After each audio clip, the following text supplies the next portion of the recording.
जय श्री राम दोस्तों स्वागत है फिर से एक न्यू धार्मिक वीडियो में। दोस्तों आज की इस वीडियो हम बात करेंगे महाशिवरात्रि के दिन महाशिवरात्रि की व्रत कथा के बारे में।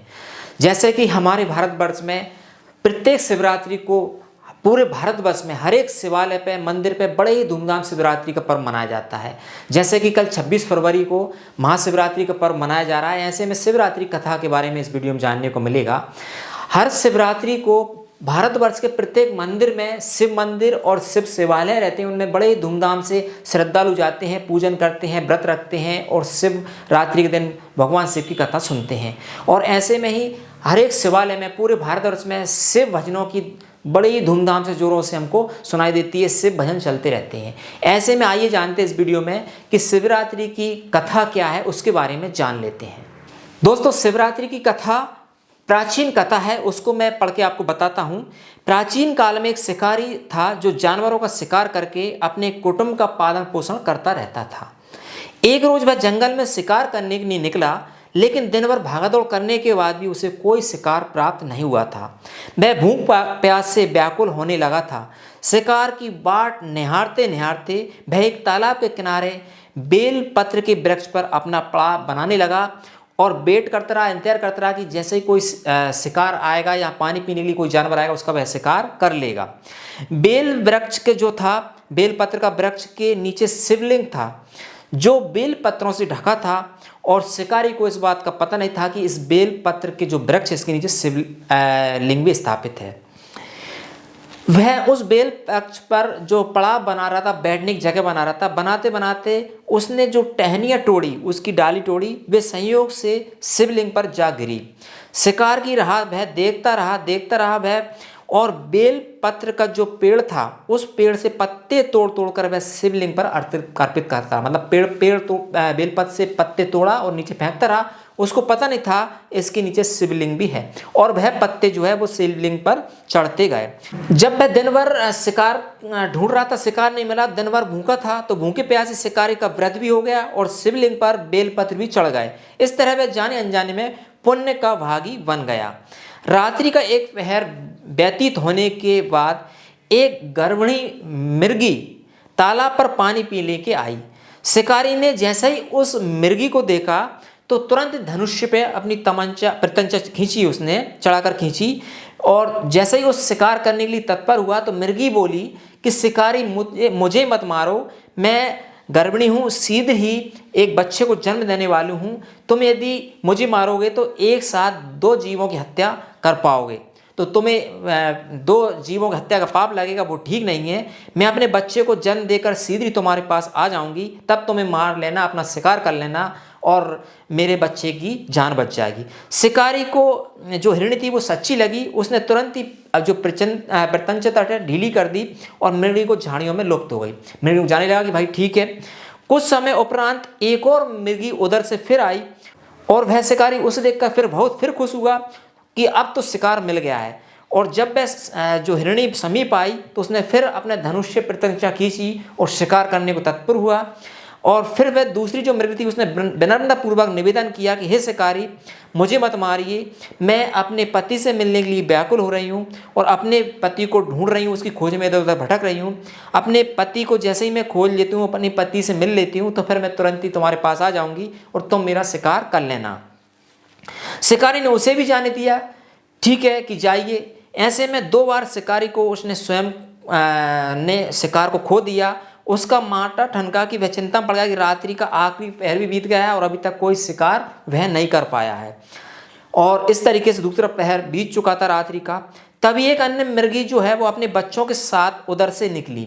शिकारी के लिए यह एक स्वर्णिम अवसर था। उसने धनुष पर तीर चढ़ाने में देर बिल्कुल भी ना की और वह तीर छोड़ने ही वाला था कि मृगी बोली, हे शिकारी, मैं इन बच्चों को उनके पिता के हवाले करके लौट आऊंगी, इस समय मुझे मत मारो, मेरा शिकार मत करो। यह बात सुनकर शिकारी हंसा और बोला, सामने आए शिकार को मैं कैसे छोड़ दूं? मैं ऐसा मूर्ख नहीं हूं, इससे पहले मैं 2 बार शिकार खो चुका हूं, छोड़ चुका हूं। मेरे बच्चे भूख प्यास से तड़प रहे हैं, ऐसे में मुझे तुम्हारा शिकार करना ही होगा। उत्तर में मृगी ने फिर कहा, जैसे तुम्हें अपने बच्चों की ममता सता रही है, ठीक वैसे ही मुझे भी अपने बच्चों की चिंता है, इसलिए सिर्फ बच्चों के नाम पर मैं थोड़ी देर के लिए जीवन दान मांग रही हूँ। हे शिकारी, मेरे पर विश्वास कीजिए, मैं इन्हें अपने पिता के पास छोड़कर तुरंत लौट आऊँगी और तुम अपनी प्रतिज्ञा पूरी कर लेना, अपना शिकार कर लेना, मैं ये तुम्हें वचन देती हूँ। मृगी का दीन स्वर सुनकर शिकारी को उस पर दया आ गई। उसने उस मृगी को भी जाने दिया। ऐसे वो 3 मृगी को छोड़ दिया उसने, और शिकार के अभाव में बेलपत्र पर बैठा शिकारी बेलपत्र तोड़कर नीचे फेंकता रहा कि अब क्या होगा, अब तो पूरी रात गुजर गई है, तीनों पहर गुजर चुके हैं, और वह पत्थर नीचे तोड़ के फेंकता रहा बेलपत्र, और वह शिवलिंग पर चढ़ते रहे। जैसा ही सुबह होने को आया तो एक हष्टपुष्ट मृग उसी रास्ते पर आया। शिकारी ने सोचा कि इसका शिकार तो अवश्य करूंगा, अब मैं यह मौका, सुनहरा मौका हाथ से नहीं जाने दूंगा। शिकारी की तनी प्रत्यंचा देखकर जो मृग था वो विनीत आदरपूर्वक स्वर में बोला, हे शिकारी भाई, यदि तुमने मुझसे पहले आने वाली तीनों मृगियों और छोटे छोटे बच्चों को मार डाला है तो मुझे भी मारने में विलंब न करो, ताकि उनके वियोग में मुझे एक क्षण भी दुख का सहना ना पड़ेगा।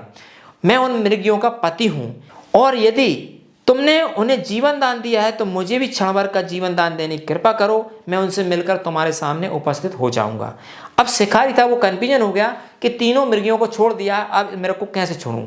मृग की बात सुनते ही शिकारी के सामने पूरी रात का घटना क्रम था, चक्र वो पूरा घूम गया। पूरी बात उसको समझ में आ गई कि जो मृग है इसकी ही 3 पत्नियां थी, जो मृगियां बारी बारी से उसके सामने आई थी, जिनको उसने छोड़ दिया, तो वह इस मृग को भी नहीं मार सकता। उसने जैसे ही सारी कथा मृग को सुना दी कि भाई मेरे साथ रात भर ऐसा हुआ, तब मृग ने कहा, मेरी तीनों पत्नियां जिस प्रकार प्रतिज्ञाबद्ध होकर गई हैं, मेरी मृत्यु से अपने धर्म का पालन नहीं कर पाएगी। यदि मेरी मृत्यु हो गई तो वो अपने धर्म का पालन नहीं कर पाएगी।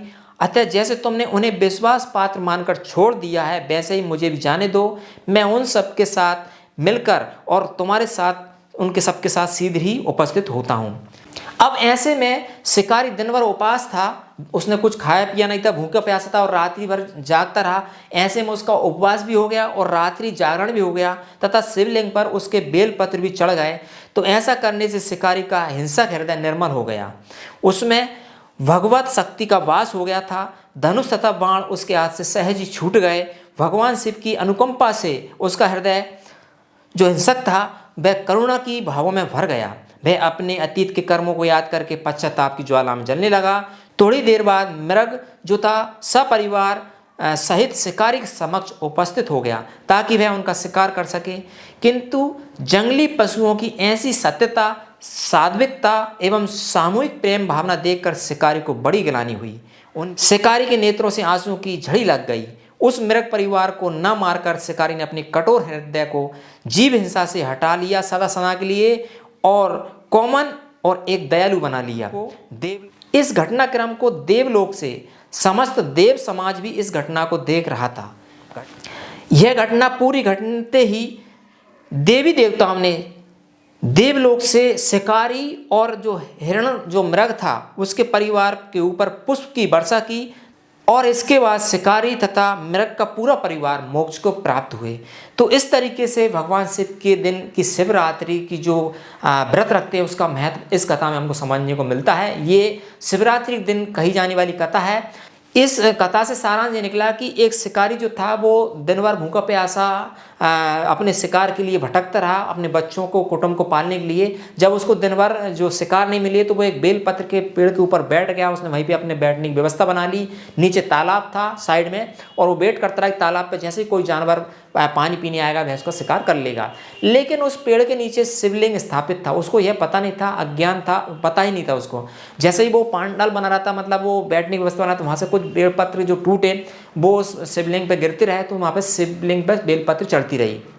दिन भर वह भूखा प्यासा था, कुछ नहीं खाया था ना पिया था, तो उसका व्रत हो गया। और रात्रि में जैसे तीनों पैरों में वो तीन उसकी जो हिरण की पत्नी आई, मृगनी आई, हिरणी आई, तो उन तीनों को बारी बार छोड़ा। जैसे ही वो उनके प्रत्यंचा चढ़ाता था तो जैसे ही वो पेड़ पे धनुष खींचता था, तीर खींचता था, तो वहाँ से बेलपत्री टूट टूट के शिवलिंग पर चढ़ती रही। और उनको जब छोड़ देता था, वो उनको जाने देता था, तो वहाँ से फिर पत्ते तोड़ वो नीचे फेंकता रहता था अज्ञानवश। लेकिन भगवान शिव की पूजा होती रही।